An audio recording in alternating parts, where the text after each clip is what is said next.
Welcome to குட்டி info நண்பர்களே. இனி மாதம் ரூபாய் 2500 ஆகஸ்ட் முதல் வாரத்தில் இருந்து உரிமை தொகையா? அமைச்சர் சொன்ன அதிரடி அப்டேட்.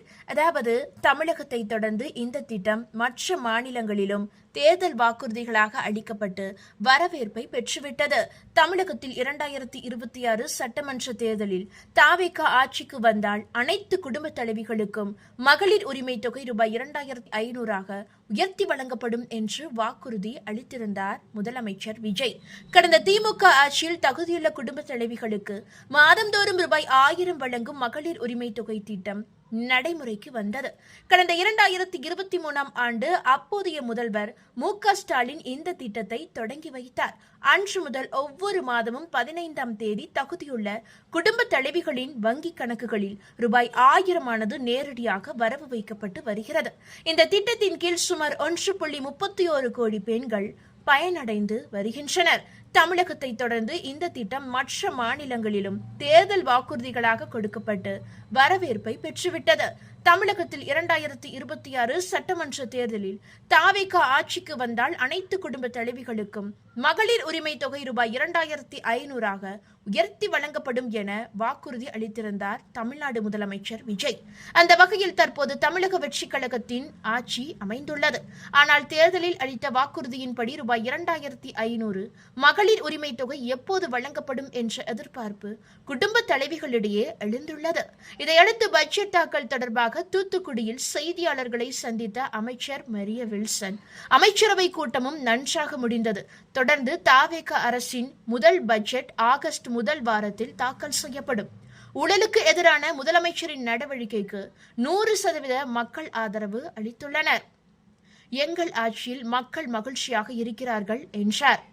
இதன் மூலம் வரும் பட்ஜெட்டில் மகளிர் உரிமை தொகைக்கு தனியாக பட்ஜெட் ஒதுக்கப்படும் என்று எதிர்பார்க்கப்படுகிறது. இந்த அறிவிப்பை தொடர்ந்து பெண்கள் தற்போது மகிழ்ச்சி அடைந்து உள்ளனர்.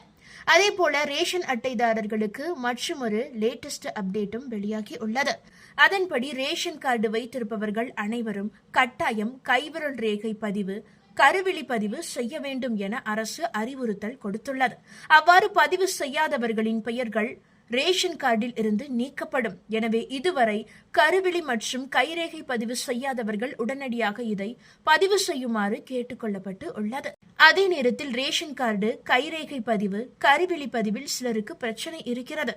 இந்த பிரச்சனை இருப்பவர்கள் என்ன செய்ய வேண்டும் எனவும் தமிழ்நாடு அரசு அறிவுறுத்தல் கொடுத்துள்ளது.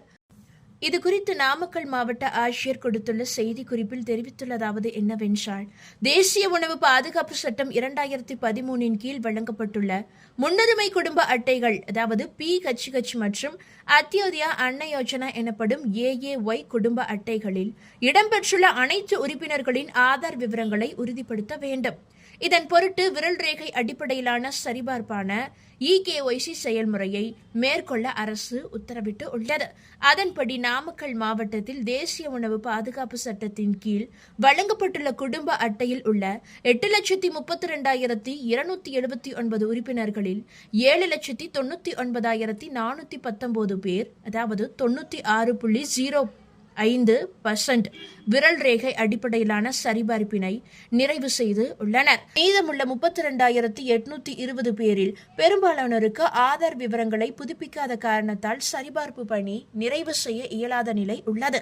அவர்கள் தங்களது ஆதார் அடிப்படையில் உள்ள விரல் ரேகை மற்றும் கண் கருவிழி ஆகிய விவரங்களை புதுப்பிக்க ஏதுவாக நாமக்கல் மாவட்டத்தில் மாவட்ட ஆட்சியர் அலுவலகம், நாமக்கல் மாநகராட்சி அலுவலகம், ராசிபுரம், திருச்செங்கோடு, குமாரபாளையம் பகுதிகளில் உள்ள எல்கார்டு நிறுவனம் மூலம் நடத்தப்படும் ஆதார் சேவை மையங்களில் பதிவு செய்யலாம். அதேபோல் பள்ளிப்பாளையம் நகராட்சி அலுவலகம், பள்ளிப்பாளையம், மல்லசமுத்திரம், சேந்தமங்கலம், பரமத்தி வட்டார வளர்ச்சி அலுவலர் அலுவலகங்கள் ஆகியவற்றில் எல்கார்ட் நிறுவனம் மூலம் நடத்தப்படும் ஆதார் சேவை மையங்களிலும் பதிவு செய்து கொள்ளலாம். நாமக்கல், ராசிபுரம், திருச்செங்கோடு, குமாரபாளையம், சேந்தமங்கலம், பரமத்தி, கொல்லிமலை மற்றும் மோகனூர் வட்டாட்சியர் அலுவலகங்களில் TACTV நிறுவனம் மூலம் நடத்தப்படும் ஆதார் சேவை மையங்கள் ஆகியவற்றை அணுகி தங்களுடைய கைரேகை மற்றும் கண் கருவிழி பதிவை புதுப்பித்துக் கொள்ளலாம். இதன் பின் சம்பந்தப்பட்ட குடும்ப அட்டைகள் இணைக்கப்பட்டுள்ள நியாய விலைக் கடைக்கு சென்றோ அல்லது அருகிலுள்ள நியாய விலைக் கடைகளுக்கு சென்றோ தங்களது கைவிரல் ரேகை சரிபார்ப்பு EKYC பதிவை மேற்கொள்ளுமாறு மாவட்ட ஆட்சித்தலைவர் தெரிவித்துள்ளார். இந்த தகவல்கள் அனைத்தும் உங்களுக்கு பயனுள்ளதாக இருந்தால் மறக்காம இந்த வீடியோவை லைக் பண்ணி உங்களுடைய ஃப்ரெண்ட்ஸுக்கும் ஃபேமிலிக்கும் இப்பவே ஷேர் பண்ணி விட்டுருங்க. இது போன்ற பயனுள்ள அப்டேட்டுகளை உடனுக்குடன் குயிக் அப்டேட்டுகளாக தெரிந்து கொள்ள மறக்காம நம்மளுடைய இந்த குட்டி இன்ஃபோ சேனலை இப்பவே சப்ஸ்கிரைப் பண்ணிக்கங்க. நன்றி நண்பர்களே.